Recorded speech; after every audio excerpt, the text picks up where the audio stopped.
नमस्कार साथियों, मैं आशीष आप सभी का बहुत बहुत स्वागत करता हूं आपके अपने YouTube चैनल हिंदी जगत में। साथियों, आज की जो हमारी हिंदी व्याकरण में वर्णमाला की कार्यशाला है वो है वर्णों का वर्गीकरण। तो कार्यशाला का नाम हमारे है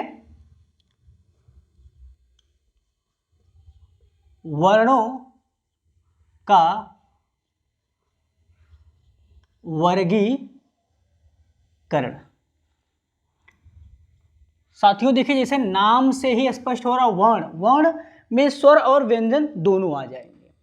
अब यहां हम वर्णों का वर्गीकरण करेंगे। तो वर्णों का वर्गीकरण जो होता है साथियों, 3 आधारों पर किया जाता है। कितने आधार बनाए गए हैं? 3 आधार बनाएंगे। इसमें पहला आधार है, आप किसी को भी पहला कह सकते हैं, हम बस जानकारी के लिए लिख दे रहे हैं। पहला आधार हमारा है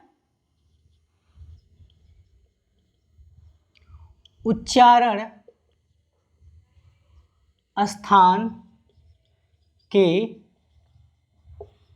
आधार पर। दूसरा है साथियों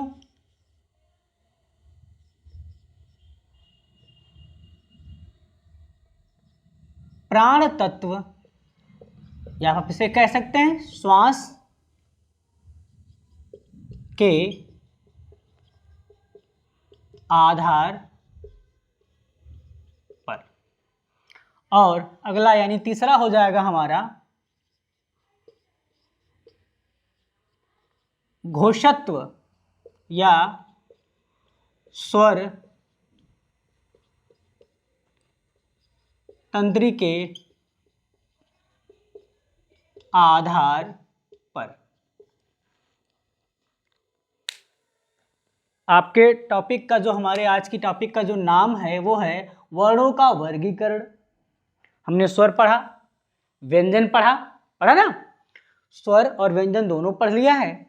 तो अब हम वर्ण का वर्गीकरण करेंगे तो इसमें स्वर और व्यंजन दोनों आ जाएंगे। ठीक है, तो इसके जो आधार हैं वो मुख्य 3 आधार हैं, जिसमें एक है उच्चारण स्थान के आधार पर, दूसरा है प्राण तत्व यानी श्वास के आधार पर, और अगला है घोषत्व स्वर तंत्री के आधार पर वर्णों का वर्गीकरण हम करेंगे। ठीक है, तो ये 3 आधार हैं, आप इसे नोट कर सकते हैं।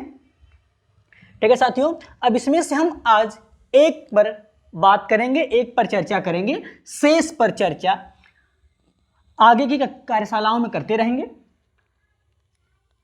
तो जो हमारा पहला है उच्चारण स्थान के आधार पर। देखिए, ये जो वर्ण है ये ध्वनि के रूप में आए और ध्वनियाँ मुख से उच्चरित होती हैं तो किसी न किसी स्थान विशेष पर प्रभाव डालते हुए उच्चरित होती हैं। जिस स्थान से ये उच्चरित होती हैं उसी स्थान के आधार पर इन वर्णों का, इन ध्वनियों का नामकरण किया गया है। यानी वर्गीकरण का आधार क्या है? उच्चारण स्थान। तो हम देखते हैं, तो उच्चारण ध्वनि कहाँ से होगी? कंठ से होगी, तालु से होगी, मूर्धा से होगी, दंत से होती है, ओष्ठ से होती है, नासिका से होती है। ये मुख्य आधार होते हैं, मुख्य स्थान होते हैं वर्णों के वर्गीकरण करने के। कौन कौन से? अब इसमें भी देख लीजिए, एक है कंठ, अगला है तालु, अगला है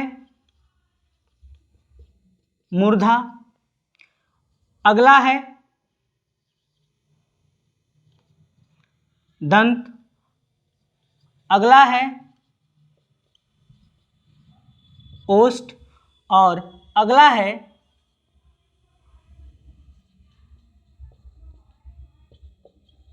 नासिका। इन 6 स्थानों से या इन 6 के सहयोग से वर्णों का वर्गीकरण होता है, उच्चरित किया जाता है, और इन्हीं के आधार पर उनका नाम भी दिया गया है। तो ऐसे वर्ण यानी जिसमें स्वर और व्यंजन दोनों आएंगे, ऐसे वर्ण जिनका उच्चारण स्थान कंठ भाग से होता है उन्हें कंठ वर्ण कहा जाता है। जैसे कौन सा? क वर्ग। क वर्ग का उच्चारण स्थान क्या है साथियों? हाँ, वर्ग आपको हम बता चुके हैं। तो क वर्ग में कौन कौन से आते हैं? क आएगा, ख आएगा, ग आएगा, घ आएगा, अंग भी आ सकता है, ध्यान रखिएगा। इसके विषय में बताएंगे भी अभी बात। और इसमें कौन कौन सा आता है? अ आता है, आ आता है, ह आता है, और जो विसर्ग ध्वनि आती है ये। इन ध्वनियों को नाम क्या दिया गया है? कंठ वर्ण कहा जाता है। क्या कहा जाता है साथियों? कंठ वर्ण कहा जाता है। अब ऐसे वर्ण जिनका उच्चारण तालु भाग से होता है, यानी जिह्वा तालु को स्पर्श करके करती है, ऐसे वर्णों को तालव्य वर्ण कहा जाता है। इसके अंतर्गत च वर्ग आता है, यानी कि च आएगा, छ आएगा, ज आएगा, झ आएगा, य आएगा। उसके बाद साथियों क्या आएगा तालु में? ई, य और तालव्य स। इनका उच्चारण स्थान जो है वो, ठीक है, तालु भाग से है। अगला है साथियों हमारा मूर्धा। ऐसे वर्ण जिनका उच्चारण स्थान मूर्धा भाग को जिह्वा स्पर्श करके करती है, ऐसे उस वर्णों को मूर्धन्य वर्ण कहा जाता है। इसके अंतर्गत आएगा साथियों ट वर्ग। ट वर्ग आएगा, ध्यान रखिएगा। तो ट वर्ग में क्या आता है? ट, ठ, ड, ढ, र। उसके बाद अब देखिएगा यहाँ हो गया ई के बाद क्या आता है? री आता है, र यहीं आएगा साथियों, य र, ठीक है। और स के बाद मूर्धन्य श आता है इसी के साथियों।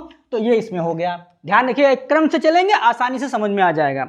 अब अगला हमारा है दंत। ऐसे वर्ण जिनका उच्चारण जिह्वा दंत भाग को स्पर्श करके करती है, उसे हम कहते हैं दंत वर्ण। तो साथियों इन वर्णों को क्या कहा जाता है?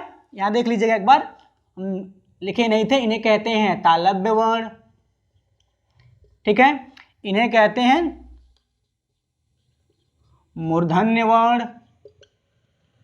अब जिनका उच्चारण जिह्वा दांत को स्पर्श करके करती है, ऐसे वर्णों को दंत वर्ण कहा जाता है साथियों।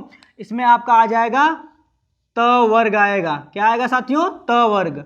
त, थ, द, ध, न। अब ध्यान रखिएगा साथियों, इसमें कोई भी स्वर नहीं होता। दंत में कोई भी स्वर नहीं होता है। य र के बाद क्या आएगा? ल। स के बाद, इन दोनों स के बाद कौन सा स आता है? जिसे छोटा सा कहते हैं वो दंत स होता है। और इनको नाम क्या दिया गया? इन वर्णों को दंत्य वर्ण कहा जाता है साथियों, दंत्य वर्ण कहा जाता। अगला है साथियों हमारा ऐसे वर्ण जिनका उच्चारण होते समय ओष्ठ आपस में क्या होते हैं? जो हमारे ओष्ठ हैं ये दोनों आपस में स्पर्श कर जाते हैं। ऐसे वर्णों को क्या कहा जाता है साथियों? ओष्ठ वर्ण कहा जाता है। इसमें आपका आएगा प वर्ग आएगा। क्या आएगा साथियों? प वर्ग। और प वर्ग में कौन कौन से वर्ण होते हैं? प होता है, फ होता है, ब होता है, भ होता है, म होता है, ठीक है साथियों। और इसके अलावा अब देखिए य र ल, उसके बाद क्या आ जाएगा हमारा? वो आएगा? नहीं आएगा साथियों, वह को यहां स्थान नहीं दिया गया, अभी हम बताएंगे आपको, ठीक है साथियों। हाँ, लेकिन इसमें साथियों स्वर आते हैं।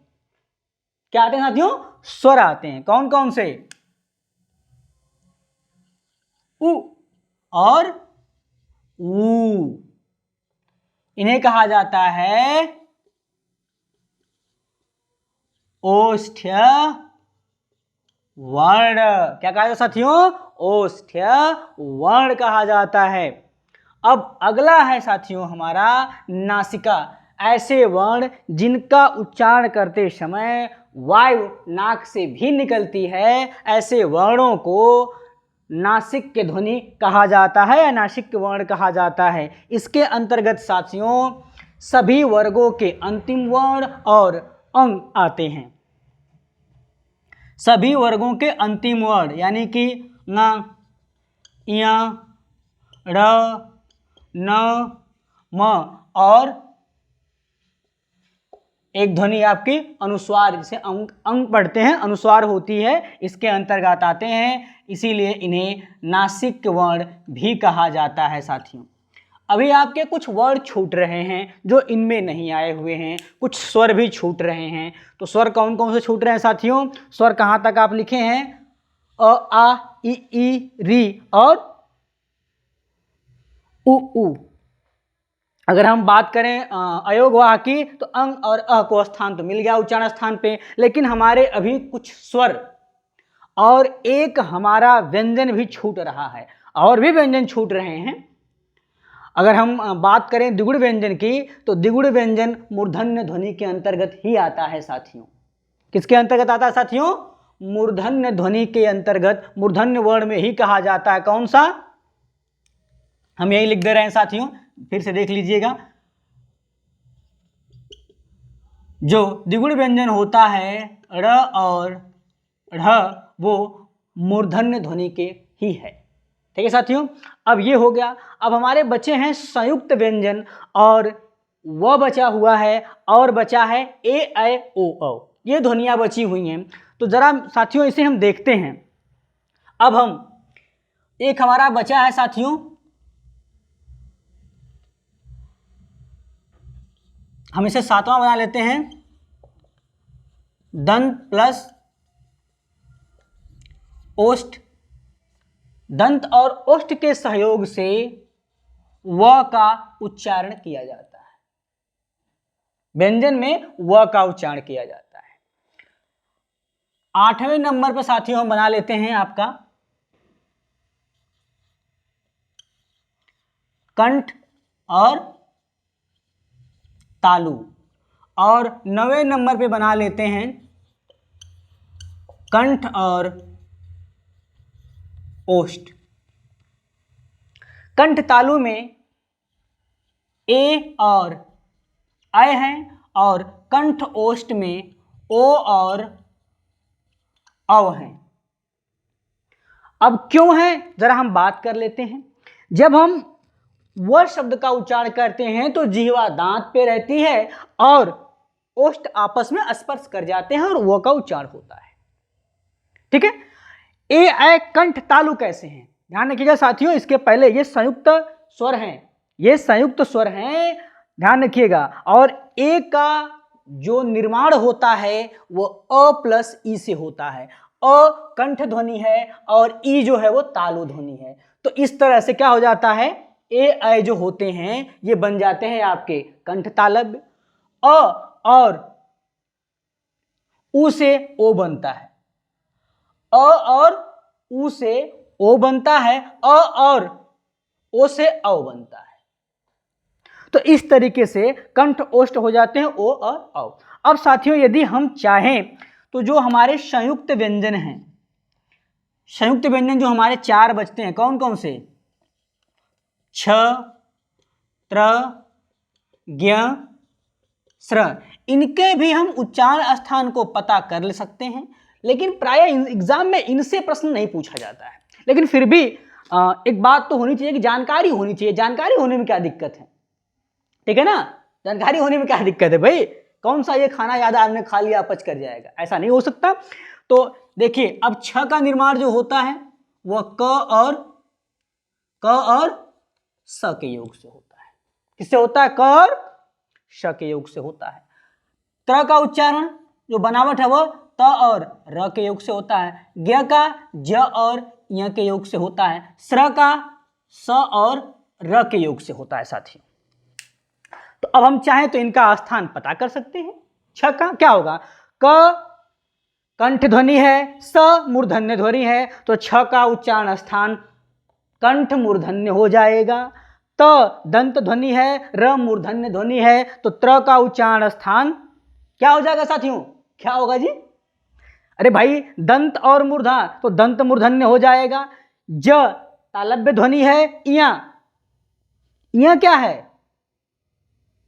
भाई? एक ही में आते हैं ना दोनों, च छ ज झ इया, तो इसे हम क्या कहेंगे? तालव्य ध्वनि ही कहेंगे। और स्र तालव्य है और र मूर्धन्य है, तो तालु मूर्धन्य ध्वनि हो जाएगा। तो हम संयुक्त व्यंजनों के भी आसानी से निकाल सकते हैं। हमें लिख दे रहे हैं साथियों, क्या हो जाएंगे इनके उच्चारण स्थान?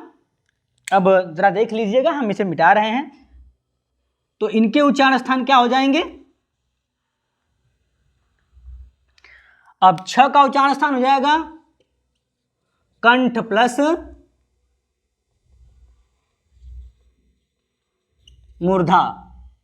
त्र का उच्चारण स्थान क्या हो जाएगा साथियों? दंत प्लस मूर्धा।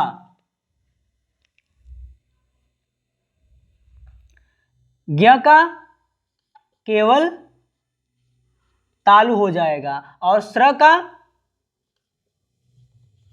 तालु प्लस मूर्धा हो जाएगा। तो ये हो गया साथियों उच्चारण स्थान के आधार पर वर्णों का वर्गीकरण। ठीक है, अब ये हिंदी वर्णमाला के जितने भी हमारे वर्ण हैं, स्वर हो, व्यंजन हो, ठीक है, अनुस्वार है, अयोगवाह है, विसर्ग है, इन सब का हम आसानी से उच्चारण स्थान बता सकते हैं। ठीक है, और इसे यदि आप एक दो बार पढ़ लेंगे, इस वीडियो को देख लेंगे, तो उच्चारण स्थान आपसे जब भी पूछेगा कभी भी आपसे गलती नहीं होगी। तो आशा करते हैं साथियों यह आपको पसंद आया होगा, और पसंद आए तो इसे शेयर करिए, लाइक करिए, सब्सक्राइब करिए, और अधिक से अधिक लोगों में शेयर करिए ताकि सबको कुछ न कुछ लाभ मिल सके। नमस्कार साथियों, धन्यवाद।